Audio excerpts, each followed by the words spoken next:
এই ভিডিওটা শুনেন, এটা খুব মূল্যবান আলোচনা করেছেন উনি, শুনেন। তাহলে আপনি কোনো চাকরি করলেন না, ব্যবসা করলেন না, আপনার ওয়াইফ কোনো চাকরি করলো না, আপনি এতদিন ধরে চললেন কিভাবে? কোথায় থেকে টাকা আসলো?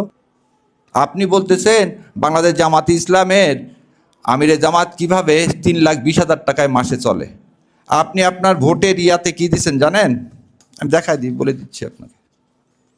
আপনি যাকে নেতা নির্বাচন করতেছেন সে বলছে তার মাসিক ইনকাম হচ্ছে, বাৎসরিক ইনকাম একক দশক শতক হাজার লক্ষ 6,76,353 টাকা। 1 পাউন্ড সমান 170 টাকা। 6 লাখকে যদি আপনি 170 টাকায় ভাগ দেন কত পাউন্ড আসে? 3,000 পাউন্ড। 3,000 পাউন্ডকে আপনি যদি 12 দিয়ে ভাগ দেন কত আসে? 400 পাউন্ড। 400 পাউন্ড লাগে খালি একটা রেলের টিকিটের দাম। তারপরে খাইলেন কি বাতাস থেকে? তাহলে আপনি কোনো চাকরি করলেন না, ব্যবসা করলেন না,